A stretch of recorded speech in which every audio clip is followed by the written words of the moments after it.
Hello दोस्तों, स्वागत है आपका आपके अपने यूट्यूब चैनल दिशार जी के जीएस क्लासेस में। दोस्तों, आप सब लोग कैसे हैं? उम्मीद करते हैं आप सब लोग अच्छे होंगे, स्वस्थ होंगे, मस्त होंगे और अपनी तैयारी बेहतरीन तरीके से आप सभी कर रहे होंगे।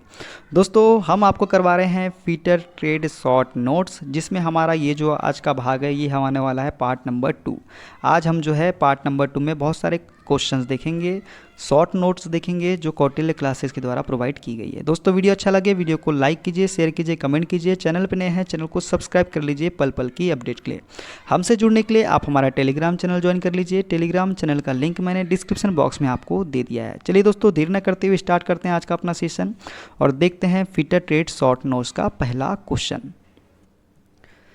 गोल पाइप के सिरे के चारों ओर धातु की पट्टी उठाने का प्रक्रम क्या कहलाता है? तो ये कहलाता है बीडिंग। क्या कहलाता है? बीडिंग कहलाता है। गोल शीर्ष हथौड़े से धातु खंड को चोट मारते हुए खींचकर कटोरा बाउल बनाने की विधि क्या कहलाती है? तो ये कहलाती है ब्रेजिंग। क्या कहलाती है? ब्रेजिंग कहलाती है। क्या कहलाती है? ब्रेजिंग।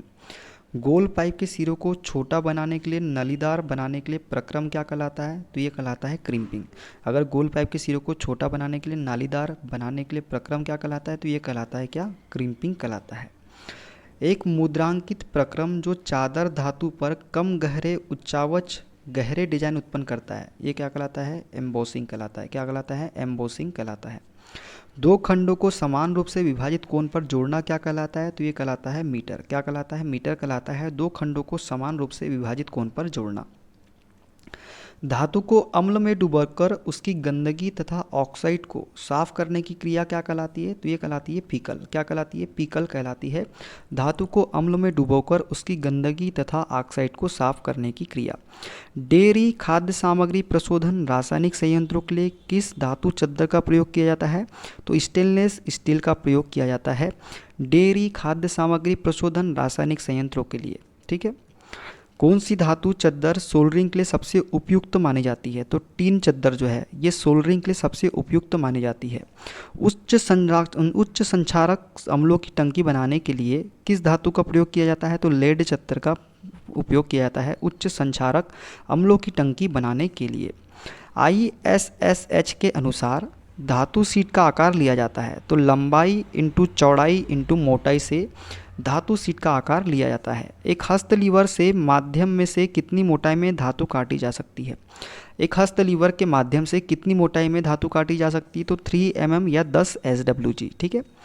टीनमैन एल गुनिया की छोटी टोंक को क्या कहते हैं?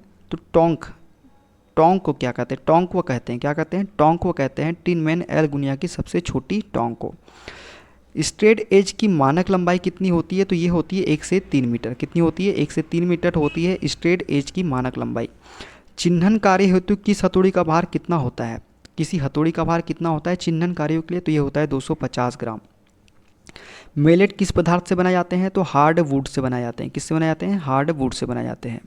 मुंगरी या मेलेट को विनिर्दिष्ट किया जाता है तो फलक के व्यास तथा आकार के आधार पर मेलेट को क्या है? विनिर्दिष्ट किया जाता है।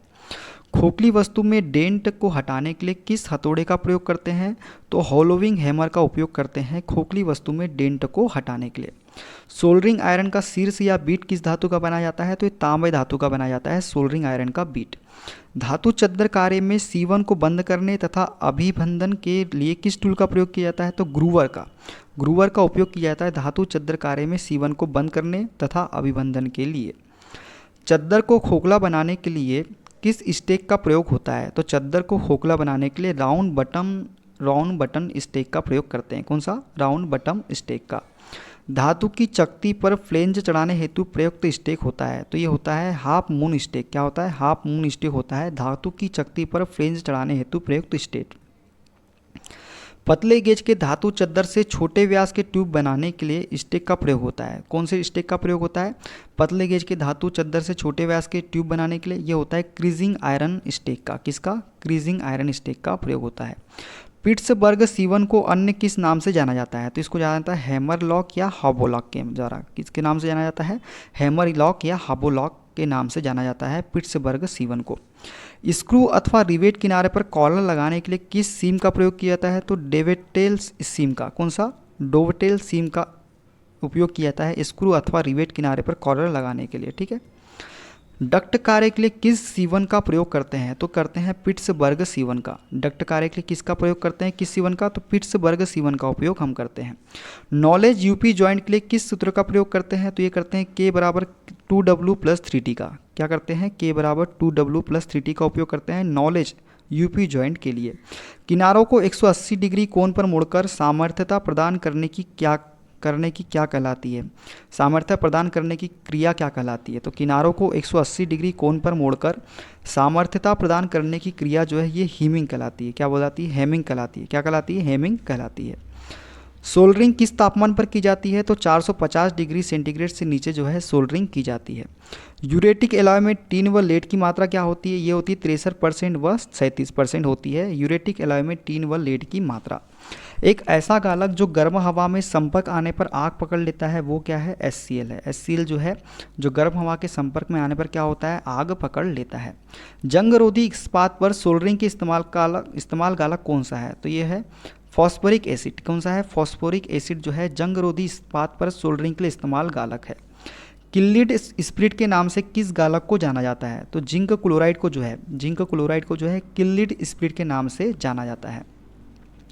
इस्पात तांबा ब्रॉन्ज पीतल और महंगी धातु चांदी और सोने को जोड़ने की प्रक्रिया को क्या कहा जाता है? तो ये कहा जाता है सिल्वर सोल्डरिंग या फिर सिल्वर सोल्डरिंग कहा जाता है इस्पात तांबा ब्रॉन्ज पीतल और महंगी धातु चांदी और सोने को जोड़ने की प्रक्रिया को। सिल्वर ब्रेजिंग विधि का तापमान कितना होता है? तो ये होता है 600 डिग्री सेंटीग्रेड से 850 डिग्री सेंटीग्रेड होता है सिल्वर ब्रेजिंग विधि का तापमान। रिवेट की विशिष्टता निर्भर करती है किस पर? लंबाई पर, पदार्थ पर, साइज और शीर्ष के आकार पर निर्भर करती है रिवेट की विशिष्टता। भारी संरचनात्मक कार्यों में प्रयुक्त रिवेट होती है तो पेन हेड रिवेट का उपयोग करते हैं भारी संरचनात्मक कार्यों में। रिवेट की सामर्थ्यता किस पर निर्भर करती है? तो व्यास पर निर्भर करती है रिवेट की सामर्थ्यता। रिवेट का साइज कैसे निर्धारित किया जाता है? तो सेक के व्यास और लंबाई के आधार पर जो है रिवेट का साइज निर्धारित किया जाता है। स्नैप हेड रिवेट की लंबाई ज्ञात करने का सूत्र क्या है? तो ये है L बराबर T प्लस 1.5D। क्या है? L बराबर T प्लस 1.5D है स्नैप हेड रिवेट की लंबाई ज्ञात करने का सूत्र। 6 mm की रिवेट के लिए छिद्रों का व्यास कितना होगा? तो ये होगा 6.3 mm। कितना होता है? 6.3 mm होता है 6 mm की रिवेट के लिए छिद्रों का व्यास। प्लेट के किनारों से रिवेट के केंद्र के मध्य की दूरी कितनी होती है? तो ये होती है 1.5D। कितनी होती है? 1.5D होती है प्लेट के किनारों से रिवेट के केंद्र के मध्य की दूरी। रिवेट के बीच न्यूनतम दूरी रिवेट के व्यास का कितना गुना होता है? तो 3D, मतलब कितना गुना होता है? 3D गुना होता है। रिवेटिंग के समय हेड को अंतिम रूप देने की क्रिया कहलाती है रिवेट स्नैप। क्या कहलाती है? रिवेट स्नैप कहलाती है रिवेटिंग के समय हेड को अंतिम रूप देने की क्रिया। रिवेटिंग के समय रिवेट हेड को क्षतिग्रस्त होने से बचाने के लिए प्रयुक्त टूल कौन सा है? तो डॉली। डॉली जो है रिवेटिंग के समय रिवेट हेड को क्षतिग्रस्त होने से बचाने के लिए प्रयुक्त टूल है। रिवेटिंग में छिद्रों को संरेखित करने के लिए प्रयुक्त टूल कौन सा होता है? तो ये होता है ड्रिफ्ट। ड्रिफ्ट जो है रिवेटिंग में छिद्रों को संरेखित करने के लिए प्रयुक्त टूल है। प्लेट की सतह को दबाने के लिए प्रयुक्त टूल कौन सा है? तो प्लेट की सतह को दबाने के लिए प्रयुक्त टूल जो होता है ये होता है फुल रिंग टूल्स। कौन सा होता है? फुल रिंग टूल्स होता है प्लेट की सतह को दबाने के लिए प्रयुक्त टूल। आर्क वेल्डन के दौरान विकिरण तथा स्फुलिंग से वेल्डर की नेत्रों की सुरक्षा प्रयुक्त टूल होता है। तो ये होता है वेल्डन हस्त स्क्रीन या हेलमेट। इसका उपयोग करते हैं हम किसमें? आर्क वेल्डन के दौरान। ऑक्सीजन सिलेंडर की क्षमता होती है 7m3। कितनी होती है? 7m3 होती है। एसिटिलीन सिलेंडर की क्षमता कितनी होती है? तो 6m3 होती है। ऑक्सीजन सिलेंडर में भारी ऑक्सीजन गैस का दाब कितना होता है? तो ये होता है 120 से 150 किलोग्राम प्रति सेंटीमीटर स्क्वायर। कितना होता है? 120 से 150 किलोग्राम प्रति सेंटीमीटर स्क्वायर होता है। एसिटिलीन गैस रेगुलेटर पर किस प्रकार की चूड़ी काटी जाती है? तो लेफ्ट हैंड थ्रेड काटी जाती है। कैसी काटी रहती है? तो लेफ्ट हैंड थ्रेड में कटी होती है एसिटिलीन गैस रेगुलेटर पर चूड़ी। ऑक्सीजन व एसिटिलीन गैस को मिश्रित करने व नियंत्रित करने के लिए किस टूल का उपयोग करते हैं? तो ब्लो पाइप का उपयोग करते हैं ऑक्सीजन व एसिटिलीन गैस को मिश्रित करने व नियंत्रित करने के लिए। वेल्डन नोजल का आकार किस पर निर्भर करता है? तो ये करता है प्लेटों की मोटाई पर। प्लेटों की मोटाई पर जो है वेल्डन नोजल का आकार निर्भर करता है। प्रत्यावर्ती धारा अपने प्रवाह की दिशा को किस दर से परिवर्तित करती है? तो ये करती है 50 से 60 चक्र प्रति सेकंड की दर से। कितने सेकंड की दर से? 50 से 60 चक्र प्रति सेकंड की दर से प्रत्यावर्ती धारा जो है अपने प्रवाह की दिशा को परिवर्तित करती है। एसी वेल्डिंग ट्रांसफार्मर मुख्य एसी सप्लाई की कितने वोल्टेज पर कम करता है, वोल्टेज कम करता है। तो एसी वेल्डिंग ट्रांसफार्मर मुख्य एसी सप्लाई को कितने वोल्टेज पर कम करता है, 40 से 100 वोल्टेज पर कम करता है। किस मशीन को चलाने व अनुरक्षण को अधिक महंगा माना जाता है। तो इंजन जनित्र सेट को महंगा माना जाता है और चलाने में भी कठिनाई होती है। डीसी धारा में धारा प्रवाह की दिशा को कौन सूचित करता है। तो ये पोलैरिटी जो है डीसी धारा में धारा प्रवाह की दिशा को सूचित करता है। इलेक्ट्रोड की टिप तथा जॉब की सतह के बीच की सीधी दूरी क्या कहलाती है। तो ये कहलाती है आर्क लंबाई कहलाती है इलेक्ट्रोड की टिप तथा जॉब की सतह के बीच की सीधी दूरी। इलेक्ट्रोड की टिप और आधार धातु के बीच की दूरी भीतरी तार व्यास से कम होती है तो आर्क बनती है। तो ये बनती है शॉर्ट आर्क लेंथ बनती है। कैसी बनती है, शॉर्ट आर्क लेंथ बनती है। इलेक्ट्रोड की टिप और आधार धातु के बीच की दूरी भीतरी तार व्यास से कम होती है तब। गैस सिलेंडर वाल्व सॉकेट को बंद व खोलने के लिए प्रयुक्त टूल कौन सा होता है। तो ये होता है सिलेंडर की। कौन सा होता है, सिलेंडर की।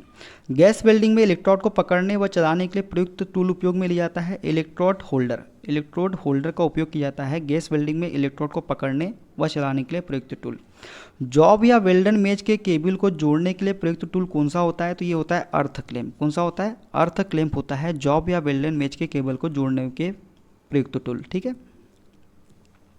स्पॉट वेल्डिंग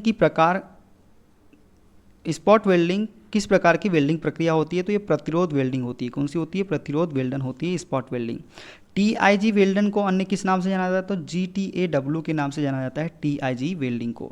एसएमएडब्ल्यू वेल्डन में प्रयोग होने वाला इलेक्ट्रोड कौन सा होता है। तो ये होता है कंज्यूमेबल इलेक्ट्रोड। कौन सा होता है, कंज्यूमेबल इलेक्ट्रोड होता है एसएमएडब्ल्यू वेल्डन में प्रयोग होने वाला इलेक्ट्रोड। जीटीएडब्ल्यू वेल्डन किस श्रेणी को वेल्ड करता है। तो उच्च श्रेणी को वेल्ड करता है जीटीएडब्ल्यू वेल्डन। एक उच्च दाब संयंत्र में एसिटिलीन गैस का दाब कितना होता है। तो ये होता है 15 किलोग्राम प्रति सेंटीमीटर स्क्वायर। ठीक है। वेल्डन किए जाने वाले पदार्थ को क्या कहा जाता है। तो पेरेंट मेटल कहा जाता है वेल्डन किए जाने वाले पदार्थ को। वेल्डन में एक पारी के दौरान निक्षेपित धातु क्या कहलाती है। तो रन कहलाती है वेल्डन में एक पारी के दौरान निक्षेपित धातु। एसिटिलीन गैस सिलेंडर पर लगे वाल्व किस धातु के बनाए जाते हैं। तो फोर्जित कांसे के बनाए जाते हैं। कौन से बनाए जाते हैं, फोर्जित कांसे के बनाए जाते हैं एसिटिलीन गैस सिलेंडर पर लगे वाल्व। ऑक्सीजन व एसिटिलीन गैस ज्वाला का तापमान कितना होता है। तो ये होता है 3100 से 3300 डिग्री सेंटीग्रेड। कितना होता है, 3100 से 3300 डिग्री सेंटीग्रेड होता है ऑक्सीजन व एसिटिलीन गैस ज्वाला का तापमान।